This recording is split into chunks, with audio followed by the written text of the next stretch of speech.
क्या है, ठीक है, उसकी कौन कौन से उसमें चीज़ें इन्वॉल्व हैं सारा देखेंगे। तो प्रोटीन मेटाबॉलिज्म में सबसे पता है, पहले आपको पता होना चाहिए कि जो डेली रिक्वायरमेंट है प्रोटीन की वो अराउंड 100 ग्राम आपको राउंड इतनी कम लेनी चाहिए प्रोटीन रोजाना की, ताकि आपकी डेली रिक्वायरमेंट पूरी हो जाए। तो आप लेग्यूम में देखें तो उसमें ट्रिप्टोफैन कम होता है, सीरियल में देखें तो उसमें लाइसिन कम होता है। तो आप दोनों का मिक्सचर यूज़ कर सकते हैं। जब आप डाइट कोई लेते हैं तो इन दोनों का मिक्सचर कर सकते हैं। वरना अगर आप एनिमल डाइट ले रहे हैं, एनिमल प्रोटीन ले रहे हैं, तो उसमें तकरीबन सारे इसेंशियल अमाइनो एसिड मौजूद होते हैं। उसमें तकरीबन सारे इसेंशियल अमाइनो एसिड मौजूद होते हैं।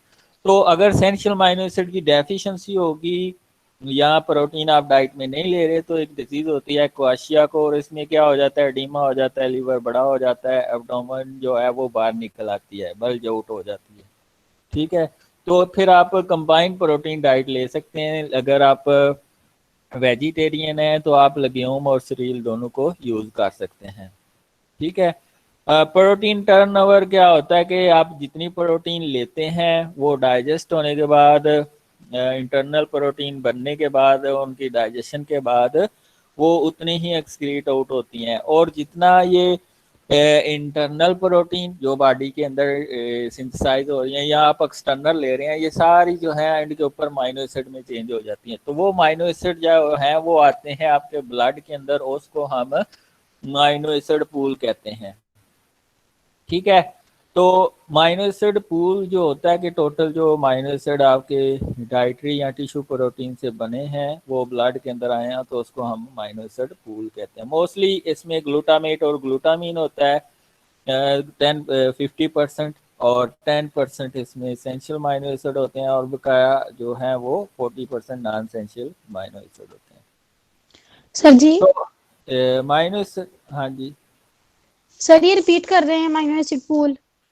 amino acid pool is the total amino acid released by the dietary and tissue protein। बस इतना याद रखें, total amino acid released by dietary and tissue protein is known as amino acid pool। अगर आप देखें आपकी बॉडी के अंदर, तो जो amino acid pool का मेजर पोर्शन होता है वो ग्लूटामीन और ग्लूटामेट होता है। थोड़े से एसेंशियल अमाइनो एसिड होते हैं और थोड़े से नॉन एसेंशियल अमाइनो एसिड होते हैं। तो आगे अगर हम देखें डाइजेशन ऑफ डाइटरी प्रोटीन, जब आप हाई प्रोटीन डाइट लेते हैं तो इसकी 3 जगह पे डाइजेशन होती है। ठीक है, एक आपके स्टमक के अंदर, दूसरा आपके स्मॉल इंटेस्टाइन के अंदर, और तीसरा आपके पैंक्रियाज इस सारी जो है वो हेल्प आउट करता है डाइजेशन में। ठीक है, तो इसमें 3 ऑर्गन इन्वॉल्व हैं, स्टमक, पैंक्रियाज और स्मॉल इंटेस्टाइन, जो कि प्रोटीन डाइजेशन में हेल्प आउट करते हैं।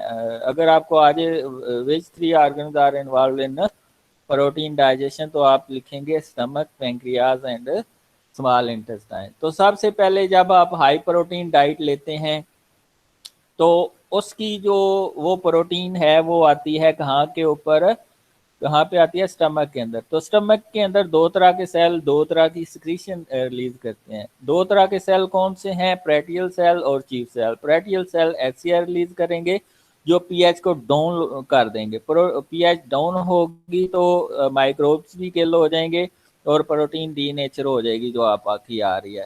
ठीक है, दूसरा ये पेप्साइनोजिन चीफ सेल से रिलीज होता है, तो ये एचसीएल पेप्साइनोजिन को पेप्सिन में कन्वर्ट करने में हेल्प आउट करता है with the help of pepsin.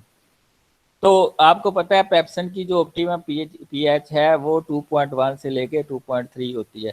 तो यहाँ पे क्या होता है कि जो प्रोटीन है वो पॉलीपेप्टाइड और पेप्टाइड में थोड़ी सी डाइजेशन आपके स्टमक के अंदर होती है, और प्रोटीन जो है वो पेप्टाइड और पॉलीपेप्टाइड के अंदर चेंज हो जाती है। फिर ये डाइट आती है और फिर पैंक्रियाटिक जूस से पैंक्रियाज की सिक्रीशन आती है। तो बाइकार्बोनेट का क्या काम होता है, ये जो ऊपर से HCl आ रहा है इसको न्यूट्रलाइज करना। वरना आपके ये एंजाइम जो 4 5 6 एंजाइम प्रोटियोलिटिक एंजाइम है ये वर्क नहीं करेंगे। ठीक है, तो ये बाइकार्बोनेट क्या करेगा, इस HCl को न्यूट्रलाइज करेगा, जिसकी वजह से पीएच रेज हो जाएगी। और ये सारे एंजाइम 6 to 8 पीएच के ऊपर वर्क करते हैं। ये जो सारे जो एंजाइम, जितने भी प्रोटियोलिटिक एंजाइम रिलीज होते हैं बाय स्टमक और पैंक्रियाज, ये ज़ैमोजेन फॉर्म में रिलीज होते हैं, मीन के इनएक्टिव फॉर्म में रिलीज होते हैं। They are release in inactive form. मसलन ट्रिप्साइनोजन है, काइमोट्रिप्साइनोजन है, प्रोलास्टेज है, प्रो कार्बोक्सीपेप्टाइडेज ए है और बी है। जो ट्रिप्साइनोजन है ये ट्रिप्सिन के अंदर कन्वर्ट होता है बाय द एक्शन ऑफ इंटेरोपेप्टाइडेज। तो बकाया जितने भी एंजाइम हैं इनको एक्टिव फॉर्म में लेके आता है ट्रिप्सिन, इनकी एक्स्ट्रा सीक्वेंस को काटता है ट्रिप्सिन। तो ये सारे माइनो जो एंजाइम है ये प्रोटीन की डाइजेशन करेंगे इनटू पेप्टाइड, डाईपेप्टाइड, ट्राईपेप्टाइड और अमीनो एसिड। ये फिर सोडियम के साथ मिलके अंदर चले जाएंगे, कुछ तो सिंपल डिफ्यूजन के जरिए अंदर चले जाएंगे, कुछ सोडियम अमीनो एसिड चैनल के जरिए अंदर जाएंगे और फिर ये ब्लड से होते हुए अपनी डेस्टिनेशन में पहुंच जाएंगे। तो ये आप देख सकते हैं कि ये जो पेप्साइनोजन है ये पेप्सिन में कन्वर्ट होता है with the help of HCl, और इसमें हेल्प करता है पेप्सिन इटसेल्फ, यानी कि ऑटोफेजी का फिनोमेना है। ट्रिप्साइनोजन है ये ट्रिप्सिन में कन्वर्ट होता है इंटेरोपेप्टाइडेज की मौजूदगी में। बकाया सारे एंजाइम एक्टिव फॉर्म में आते हैं with the help of trypsin. ये इनकी एक्स्ट्रा सीक्वेंस को काटता है। अगर जो एंजाइम है वो एक्टिव फॉर्म में रिलीज हो तो क्या होगा, ये जो आपका पेंक्रियाज है उसकी वाल डाइजेस्ट होना शुरू हो जाए, ये आपके जो पेंक्रियाज हैं उसके सेल डैमेज होना शुरू हो जाए। तो ये इस वजह से अल्लाह ताला ने जो निज़ाम बनाया हुआ बड़ा खूबसूरत और बड़ा ही नहायती मौसर निज़ाम बनाया हुआ है। तो ये आप डाइजेशन के बारे में है, ये मैं चीज़ें आपको करा चुका हूँ, ठीक है। अब ये डाइजेशन में ये चीज़ याद रखनी है आपने, ट्रिप्सिन है जो वो बेसिक अमीनो एसिड आर्जिनिन और लाइसिन जहाँ पे भी प्रोटीन के अंदर आ जाएगा उसको डाइजेस्ट करता है। काइमोट्रिप्सिन कहाँ पे डाइजेशन करता है, जहाँ पे aromatic ring containing amino acid आ जाएंगे या मैथियोनिन या ल्यूसीन आ जाएंगे। Last is shallow side chain containing amino acid, क्योंकि इसकी जो एक्टिव साइड होती है वो बड़ी छोटी होती है, यानी कि शैलो होती है, वो shallow side chain containing amino acid को डाइजेस्ट करेंगे, यानी कि शार्ट जिनकी साइड चेन होती है। इसमें एनालिन है, ग्लाइसिन है और सीरिन है। पेंक्रियाट के एंजाइम को देखें, ये कार्बोक्सीपेप्टाइडेज ए को है, देखें तो ये एलानिन, ल्यूसीन, एसोल्यूसीन, वेलिन को डाइजेस्ट करेगा। कार्बोक्सीपेप्टाइडेज बी और ट्रिप्सिन का एक्शन एक जैसा होता है, दोनों क्या करते हैं, आर्जिनिन और लाइसिन को डाइजेस्ट करते हैं, क्योंकि इनकी एक्टिव साइड एक दूसरे से मिलती जुलती है। ये जो एंजाइम है ये आपके brush border cell small intestine के वो रिलीज करते हैं माइनोपेप्टाइडेज। ये एंड टर्मिनल सीक्वेंस जो होती है अमीनो एसिड को उसको डाइजेस्ट करते हैं। फिर ये इसकी देखें ये एब्जॉर्प्शन होती है और एब्जॉर्प्शन से ये ब्लड से होकर अपनी डेस्टिनेशन में पहुंच जाते हैं थ्रू डिफ्यूजन और सोडियम अमीनो एसिड सिंपोर्टर। ये मैं आपको बता चुका हूँ। ये इसमें दो डिजीजेज हैं, हार्डनअप डिजीज, इसमें न्यूट्रल जो लार्ज अमीनो एसिड हैं उनका चैनल डिसफंक्शन होता है। तो न्यूट्रल में एक मोस्ट इंपॉर्टेंट अमीनो एसिड होता है ट्रिप्टोफान।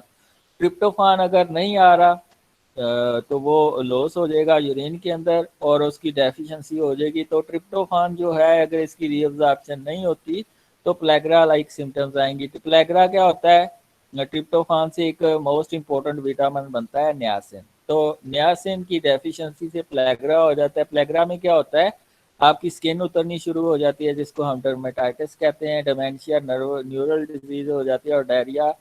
तीन इसमें ये सिम्टम्स आते हैं। सिस्टाइन यूरिया में क्या होता है कि बेसिक अमीनो एसिड जो हैं उनकी किडनी के अंदर जो उनका चैनल डिसफंक्शन होता है, ये 1 आउट ऑफ 7,000 इंडिविजुअल में हो सकती है डिजीज। इसमें किडनी जो है वो सिस्टीन जो है वो रीअब्जॉर्ब नहीं करती, जिसकी वजह से सिस्टीन जो है वो सिस्टाइन में कन्वर्ट हो जाती है और वो कोगुलेट कर जाता है, यानी कि एक गुच्छा बना लेता है, जिसकी वजह से वहाँ पे जहाँ पे वो बैठा होगा वहाँ पे यूरिनरी ट्रैक इन्फेक्शन ज़्यादा होने के चांसेस ज़्यादा हैं और रीनल स्टोन बनने के ज़्यादा चांसेस होते हैं। फिर इसको मेटाबोलाइज करने के लिए हम एस्ट्राजोलामाइड देते हैं, वो पीएच को इंक्रीज करता है।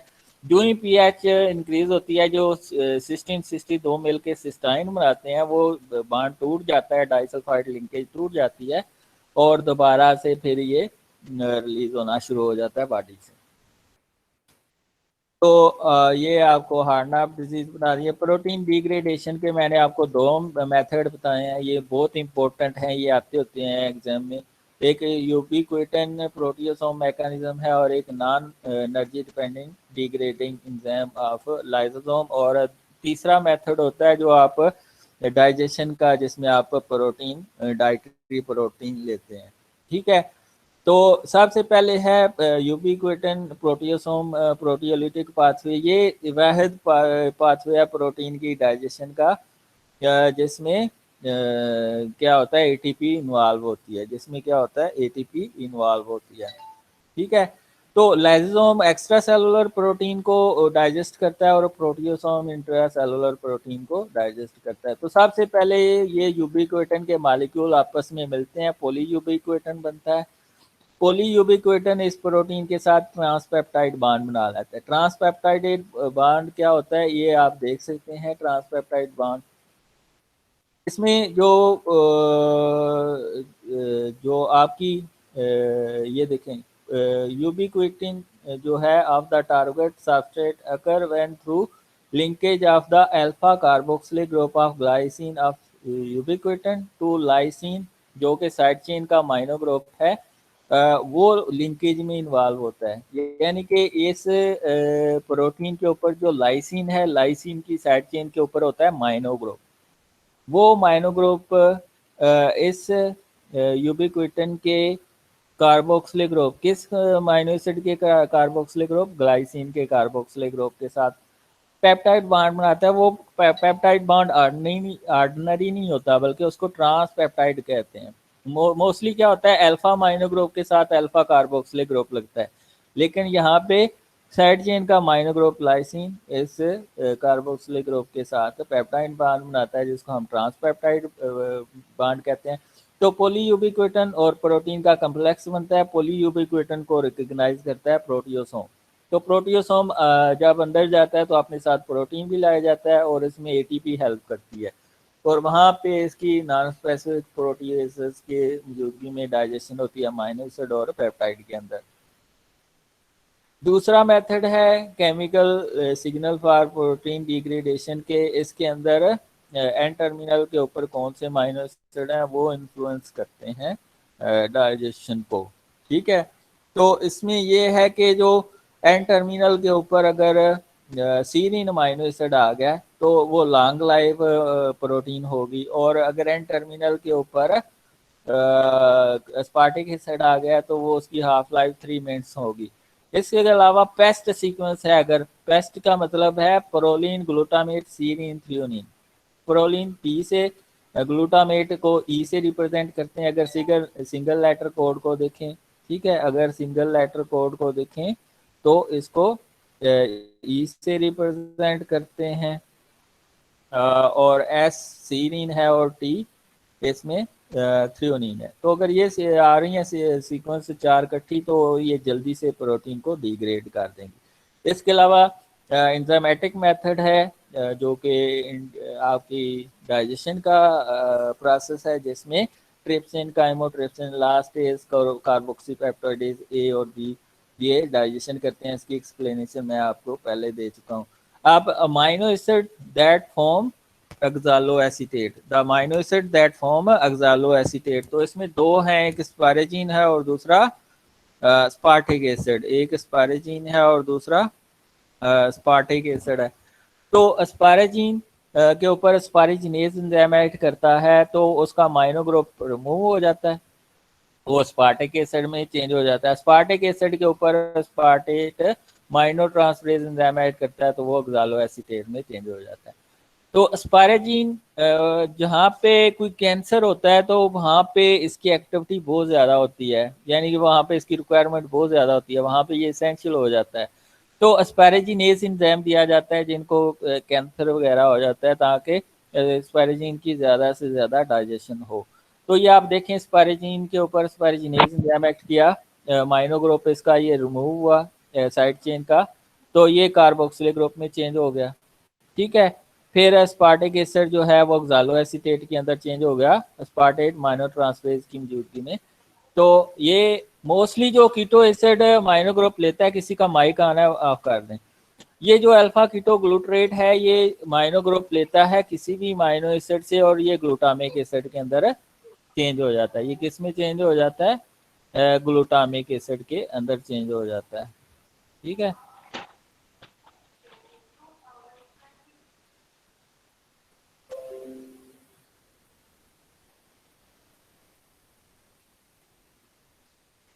तो ये आपके पास एक्सालो एसीटेट आ गया। फिर अमाइनो एसिड, वो अमाइनो एसिड हैं जो अल्फा कीटो ग्लूट्रेट बनाते हैं।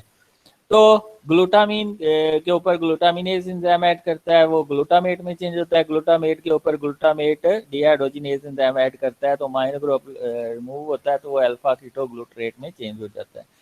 इसी तरह प्रोलीन की ऑक्सीडेशन होती है, वो भी अल्फा कीटो ग्लूट्रेट में चेंज हो जाता है। आर्जिनिन के ऊपर आर्जिनेज एंजाइम एक्ट करता है, तो आर्निथीन बनता है, तो आर्निथीन भी अल्फा कीटो ग्लूट्रेट में चेंज हो जाता है। इसी तरह हिस्टाडीन को देखें तो हिस्टाडीन भी सीक्वेंस ऑफ रिएक्शन के बाद अल्फा कीटो ग्लूट्रेट के अंदर चेंज हो जाता है। अब माइनो एसिड दो जो कि पायरुवेट बनाते हैं, एलानिन जो है अगर उसका माइनो ग्रुप रिमूव होता है तो वो पायरुवेट में चेंज हो जाता है। इसी तरह सीरीन जो है वो भी पायरुवेट में चेंज हो जाता है। सीरीन जो कि जो है उसका एंजाइम सीरीन डिहाइड्रेटेज एंजाइम की मौजूदगी में।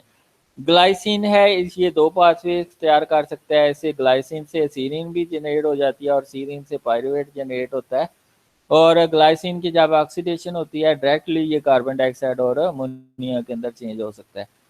इसके अलावा सिस्टीन है, सिस्टाइन है, ये पहले सिस्टीन में चेंज होता है, फिर इसकी डीसल्फ्रेशन होती है और फिर ये पायरुवेट के अंदर चेंज हो जाता है। इसी तरह थ्रियोनिन है, ये पहले पायरुवेट में कन्वर्ट होता है और ये अल्फा कीटो ब्यूटारेट में भी चेंज हो सकता है और इससे सक्सिनाइल कोई भी सिंथेसाइज हो सकता है। ये आप देखें एलानिन है, जब ये अपना माइनो ग्रुप देता है अल्फा कीटो ग्लूट्रेट को, तो ये खुद पायरुवेट में चेंज हो जाता है एलानिन माइनो ट्रांसफेज की मौजूदगी में। तो मोस्टली जो एक्सेप्टिंग माइनो ग्रुप होता है वो अल्फा कीटो ग्लूट्रेट है, इसीलिए इसका ग्लूटामेट का बॉडी के अंदर लेवल बहुत ज़्यादा होता है, माइनो एसिड पूल के अंदर लेवल बहुत ज़्यादा होता है। इसी तरह ग्लाइसिन के ऊपर serine hydroxy methyl transferase enzyme add करता है, तो ये सीरीन के अंदर चेंज हो जाता है। तो ग्लाइसिन सीरीन के अंदर चेंज हो जाता है कि अगर इसके अंदर मिथाइलेशन और हाइड्रोक्सिलेशन हो जाए तो सीरीन हाइड्रोक्सी मिथाइल ट्रांसफरेज की मौजूदगी में। इसी तरह ये रिएक्शन बैक भी जा सकता है, सीरीन से ग्लाइसिन भी बन सकता है और ग्लाइसिन कार्बन डाइऑक्साइड और अमोनिया के अंदर चेंज होता है। ये सीरीन के ऊपर डिहाइड्रेटेज एंजाइम एक्ट करता है, तो वो पायरुवेट के अंदर चेंज हो जाता है। तो ग्लाइसिन जो है वो पायरुवेट के अंदर चेंज हो जाता है। अब अमाइनो एसिड दैट फॉर्म फ्यूमारेट, ये आपके पास जो अमाइनो एसिड है दैट फॉर्म फ्यूमारेट, एक फिनाइलानिन है, एलानिन है और दूसरा टायरोसिन है। और ये दो मोस्ट इम्पोर्टेंट जो अमाइनो एसिड हैं जिनकी मेटाबॉलिज्म ना होने की वजह से डिजीजेज हो सकती हैं। तो हाइड्रोक्सिलेशन जो जब होती है फिनाइलालानिन की, तो वो टायरोसिन में कन्वर्ट हो जाता है। ठीक है, और टायरोसिन फिर आगे बहुत से पाथवे में चला जाता है। ठीक है, वो पाथवे जब हम मेटाबॉलिक डिजीजेज पढ़ेंगे तो उसमें आपको समझ आ जाएगी। तो ये फिनाइलालानिन की हाइड्रोक्सिलेशन हुई तो ये टायरोसिन में कन्वर्ट हो गया, और टायरोसिन जो है वो फ्यूमारेट और एसीटो एसीटेट में चेंज हो जाएगा। ठीक है, फिनाइलालानिन टायरोसिन में चेंज हो जाएगा किसकी मौजूदगी में? टेट्राहाइड्रो बायोप्टेरिन की मौजूदगी में। तो फिनाइलानिन हाइड्रोक्सिलेज इसमें हेल्प करता है। टायरोसिन फिर फ्यूमारेट में भी चेंज हो सकता है और एसीटो एसीटेट में चेंज हो जाए। ये कीटोन बॉडी है और ये फिर आगे ग्लूकोज बना सकता है। तो इसीलिए हम कहते हैं फिनाइलालानिन और टायरोसिन ग्लूकोजेनिक भी हैं और कीटोजेनिक भी हैं। इससे कीटोन बॉडी भी बन जाती है और फ्यूमारेट से ग्लूकोज भी बन सकता है। अब आपके पास मैथ्यूनिन है, मैथ्यूनिन किस तरह मैथिनिन और सिस्टीन में चेंज होता है ये हम इसमें करेंगे, ये मोस्ट इंपॉर्टेंट है। तो मैथ्यूनिन है, इसके ऊपर एसिडिनोसिल मैथ्यूनिन सिंथेज एंजाइम ऐड करता है एटीपी की मौजूदगी में। तो एटीपी का जो एडिनोसिन है वो इससे सल्फर के साथ लग जाता है, मैथ्यूनिन के सल्फर के साथ लग जाता है तो बनता है एस एडिनोसिल मैथ्यूनिन। तो इसमें 3 फास्फेट ग्रुप रिमूव हो जाते हैं एटीपी के। तो इसमें आप एस एडिनोसिल मैथ्यूनिन सैम भी कहते हैं इसको, इसकी बहुत ज़्यादा इंपॉर्टेंस है। ये किसी भी अदर मॉलिक्यूल को जब मिथाइल ग्रुप ट्रांसफर होना होता है, ये वाला ग्रीन, ये जो आपको ब्लू नज़र आ रहा है, ये कहीं पे भी मिथाइल ग्रुप ट्रांसफर हो रहा है तो इसमें एस एडिनोसिल मैथ्यूनिन का फंक्शन है, ये मिथाइल ग्रुप यहाँ से ट्रांसफर होता है। तो जब ये मिथाइल ग्रुप ट्रांसफर हो जाएगा किसी दूसरे मॉलिक्यूल को, तो ये किस में चेंज हो जाएगा, एस एडिनोसिल होमोसिस्टीन के अंदर, एस एडिनोसिल होमोसिस्टीन। तो एस एडिनोसिल होमोसिस्टीन के अंदर ये चेंज हो जाएगा जब इसके ये मिथाइल ग्रुप रिमूव हो जाएगा किससे, एंजाइम की मौजूदगी में, मिथाइल ट्रांसफेरेज की मौजूदगी में। फिर एस एडिनोसिल होमोसिस्टीन के ऊपर एडिनोसिनेज एंजाइम ऐड करेगा वाटर की मौजूदगी में, तो ये होमोसिस्टीन के अंदर चेंज हो जाएगा। यहाँ पे जो एडिनोसिन लगा हुआ था वो रिमूव हो जाएगा। अच्छा, सिस्टीन और होमोसिस्टीन में क्या फ़र्क है? सिस्टीन के अंदर एक मिथाइल ग्रुप होता है और होमोसिस्टीन के अंदर 2 मिथाइल ग्रुप होते हैं। सिस्टीन के अंदर एक मिथाइल ग्रुप और होमोसिस्टीन के अंदर 2 मिथाइल ग्रुप होते हैं। ये होमोसिस्टीन मैथ्यूनिन की सिंथेसिस में भी जा सकता है, ये होमोसिस्टीन सिस्टीन की सिंथेसिस में भी जा सकता है।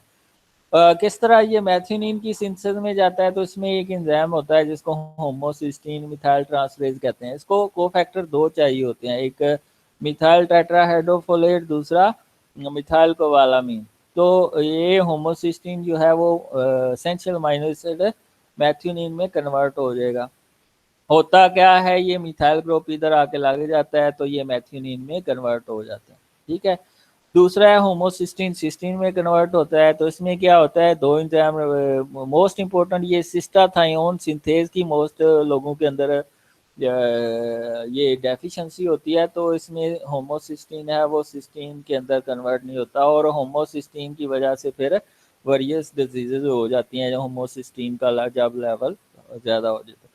तो सिस्टाथायोन सिंथेज क्या करता है, सीरीन को मिलाता है होमोसिस्टीन के साथ, तो सिस्टाथायोन बनाता है। सिस्टाथायोन के ऊपर सिस्टाथायोनेज एंजाइम ऐड करता है, यहाँ से क्लीवेज होती है, ये सिस्टीन में कन्वर्ट हो जाता है और प्लस ये माइनो ग्रुप रिमूव होता है, तो ये अल्फा कीटो ब्यूटारेट में चेंज हो जाता है। तो इसमें आपको विटामिन B12 की ज़रूरत होती है होमोसिस्टीन को मैथ्यूनिन में कन्वर्ट करने के लिए, और या होमोसिस्टीन को सिस्टीन में कन्वर्ट करने के लिए विटामिन B6 पेरिडॉक्सल फास्फेट की ज़रूरत होती है। Other amino acid that form succinyl कोए, इसमें वेलिन है, एसोल्यूसिन है, थ्रियोनिन है, जो कि सक्सिनाइल कोए बनाते हैं। ठीक है, तो अब है ब्रांच चेन अमीनो एसिड की मेटाबॉलिज्म। ये इसमें इनके ऊपर पहले amino acid transferase enzyme act करता है, अमीनो एसिड ट्रांसफरेज एंजाइम, मसलन ल्यूसीन अमीनो एसिड ट्रांसफरेज है, वेलिन अमीनो एसिड ट्रांसफरेज है, एसोल्यूसिन अमीनो ट्रांसफरेज है। तो इनका amino group alpha keto glutarate को मिल जाता है, वो ग्लूटामिक एसिड में चेंज हो जाता है, तो ये कीटो एसिड में चेंज हो जाते हैं। कीटो एसिड कौन से, ल्यूसीन अल्फा कीटो एसो कैप्रोइक एसिड में चेंज हो जाएगा, वेलिन अल्फा कीटो एसो वैलेरिक एसिड में चेंज हो जाएगा, isoleucine alpha keto beta methyl valeric acid में चेंज हो जाएगा।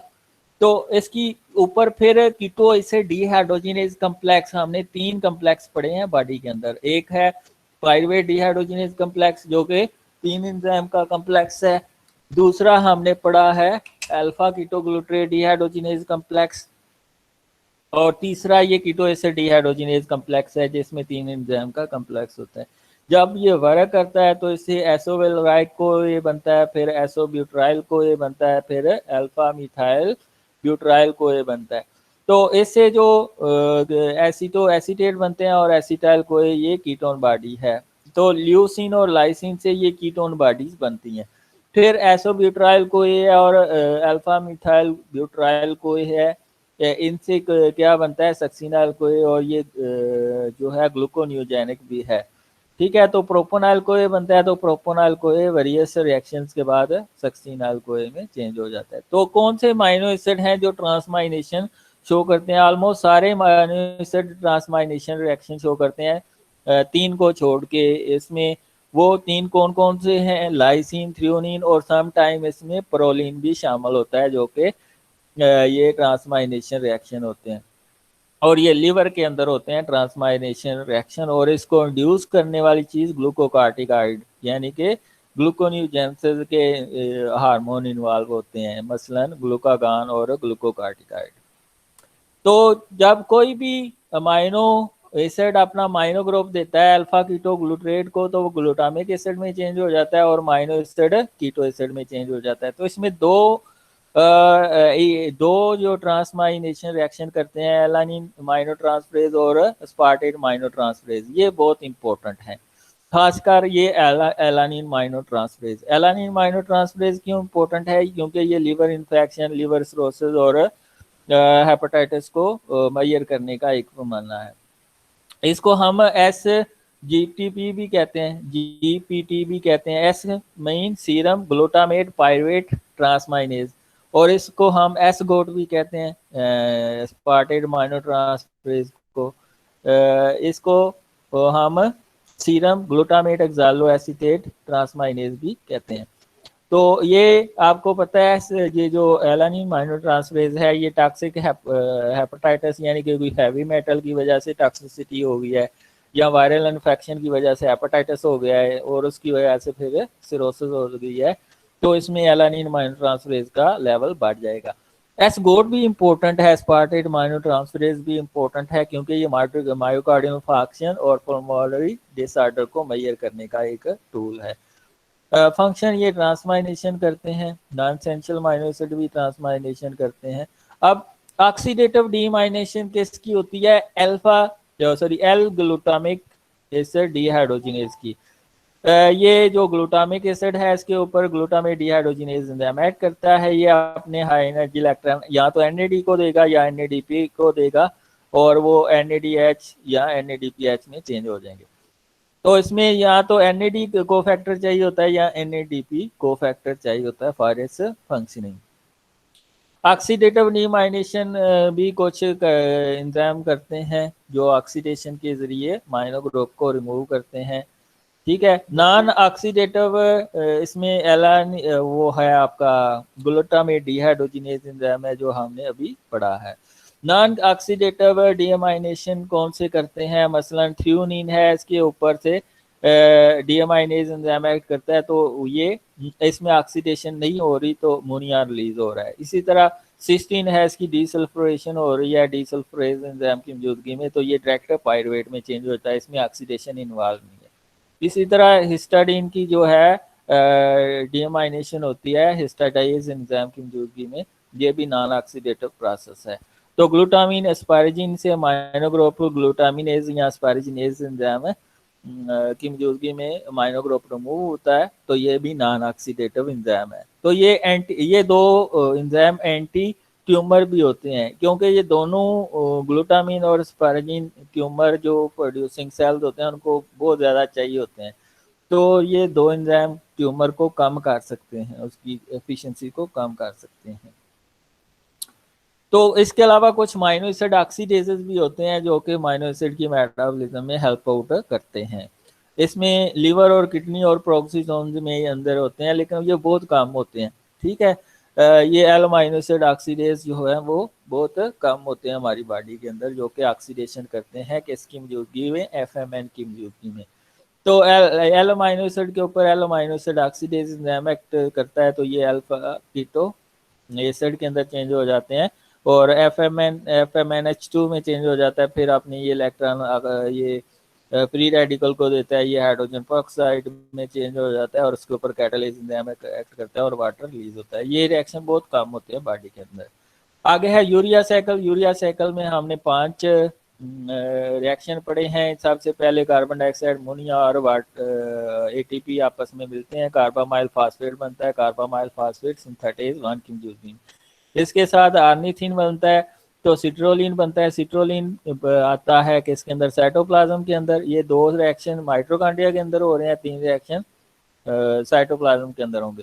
अस्पार्टिक एसिड सिट्रोलिन प्लस एटीपी आपस में मिलेंगे, आर्जिनोसक्सिनेट बनेगा, आर्जिनोसक्सिनेट सिंथेज एंजाइम की के ऊपर, इसके ऊपर आर्जिनोसक्सिनेज एंजाइम एक्ट करेगा, आर्जिनिन बनेगा और फ्यूमारेट बनेगा। फ्यूमारेट दोबारा अस्पार्टेट में चेंज हो जाएगा और आर्जिनिन के ऊपर आर्जिनेज एंजाइम एक्ट करता है, तो दो प्रोडक्ट बनते हैं, एक यूरिया और दूसरा आर्निथीन। आर्निथीन बार बार रिसाइकल होता रहेगा और यूरिया बाहर जाता रहेगा। अच्छा, ये जो ये जो आपका कार्बामाइल फास्फेट सिंथेटेज 1 है, इसका ऑब्लिगेटर एक्टिवेटर है एन-एसिटाइल ग्लूटामेट, यानी कि ये होगा तो ये वर्क करेगा, ये नहीं होगा और ये नहीं करेगा। ये तब ज़्यादा होता है जब आप हाई प्रोटीन डाइट लेते हैं या आपकी बॉडी काफ़ी ज़्यादा स्टार्विंग कंडीशन में है और आपकी बॉडी की प्रोटीन बहुत ज़्यादा टूट रही है।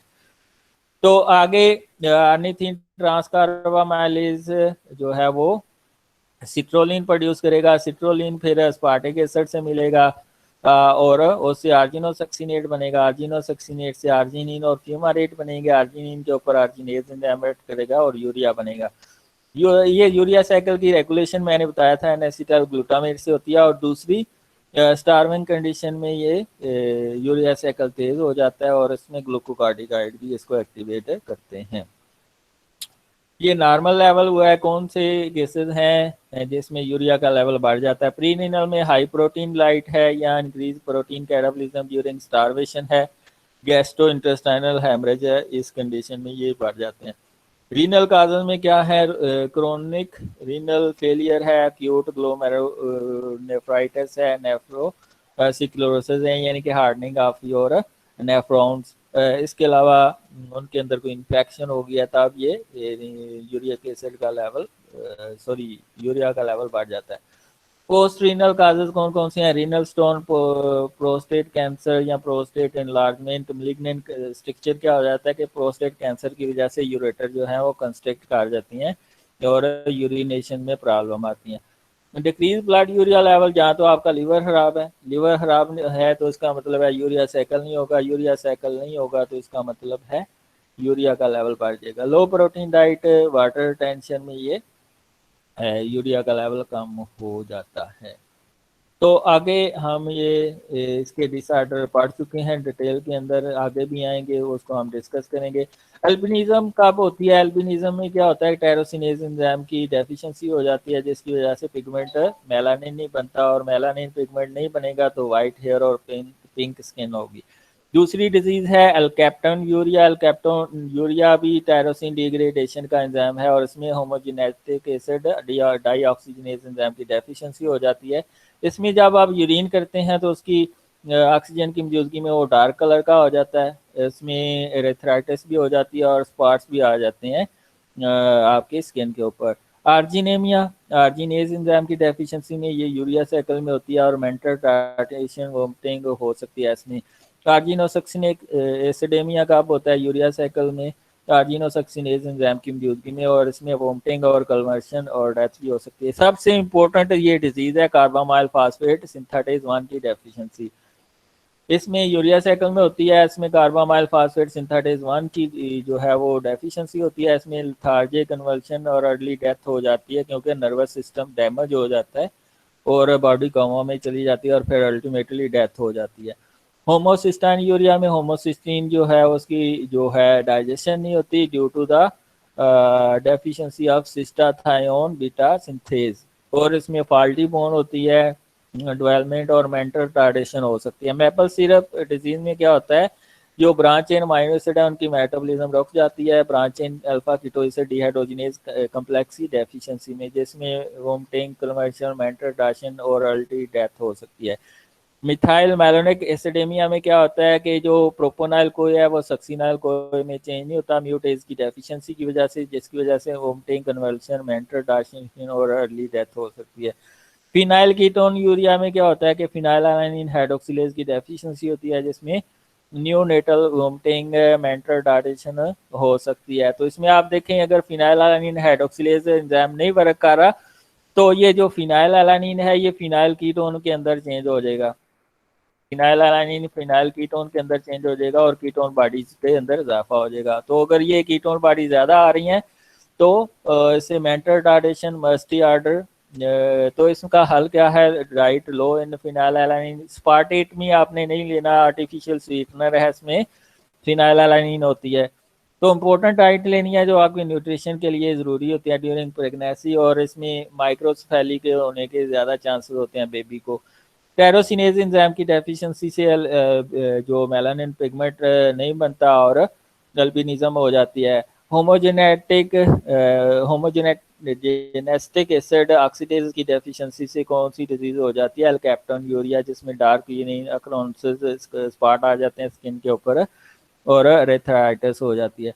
ये ब्रांच चेन अल्फा कीटोएस्टर डिहाइड्रोजिनेज की जो डेफिशिएंसी से मैपल सिरप डिजीज हो जाती है, जिसमें urine has odour of maple syrup, mental direction, abnormal muscle tone, ketosis, coma और अर्ली डेथ हो सकती है कीटोन बॉडी के इजाफे की वजह से। ये सिस्टाथायोन सिंथेज की अगर डेफिशिएंसी है तो ये जो होमोसिस्टीन है ये सिस्टीन में कन्वर्ट नहीं हो जाएगी। तो इसमें क्या होगा, ये होमोसिस्टीन थ्रोम्बस बनाएगी जिसकी वजह से स्ट्रोक हो सकता है, आर्थ्रियोस्क्लेरोसिस हो सकती है, मार्फन लाइक सिंड्रोम आ सकती है, मेंटल रिटार्डेशन, जॉइंट कंट्रैक्शन आ सकती है इसमें। यूरिया साइकिल में ये दो एंजाइम की डेफिशिएंसी से हमने पढ़ा है कि अगर कार्बामाइल फास्फेट सिंथेटेज 1 की डेफिशिएंसी है तो इसमें हाइपरमोनेमिया टाइप 1 हो जाता है, और अगर कार्निथिन ट्रांसकार्बामाइलेज की डेफिशिएंसी है इससे हाइपरमोनेमिया टाइप 2 हो जाता है। इसमें ग्लूटामिन का लेवल बढ़ जाता है, अमोनिया का लेवल बढ़ जाता है, और ब्लड यूरिया का लेवल कम हो जाता है। ठीक है, इसमें ओरोटिक एसिड का लेवल नहीं बढ़ता, ये ऑटोसोमल डिजीज है, इसमें ओरोटिक एसिड का लेवल बढ़ जाता है। इसकी वजह मैं आगे आपको बताएगा। ये एक्स लिंक्ड है, मेल को ये ज्यादा होती है। इसमें सेरिब्रल एडिमा यानी कि वाटर इकट्ठा हो जाता है, इसमें भी सेरिब्रल एडिमा है, लेथार्जी, कन्वर्शन, कामा और अर्ली डेथ हो सकती है। क्यों जो आर्निथिन ट्रांसकार्बामाइलेज की डेफिशिएंसी से एरोटिक एसिड यूरिया हो जाता है, क्यों? क्योंकि ये जो कार्बामाइल फास्फेट है सिंथेज है वो तो सही काम कर रहा है वन, तो उसे कार्बामाइल फास्फेट बन रहा है, तो कार्बामाइल फास्फेट तो बन रहा है लेकिन आगे यूटिलाइज नहीं हो रहा किसकी, सिट्रोलिन की सिंथेसिस में। तो ये कार्बामाइल फास्फेट फिर ओरोटिक एसिड में चला जाएगा, और इसकी वजह से इधर अगर आर्निथिन ट्रांसकार्बामाइलेज है तो इसमें एरोटिक एसिड का भी लेवल बढ़ जाएगा। तो दैट्स ऑल। अब आपके क्वेश्चन आने चाहिए मैक्सिमम, इतने भी हो सकते हैं।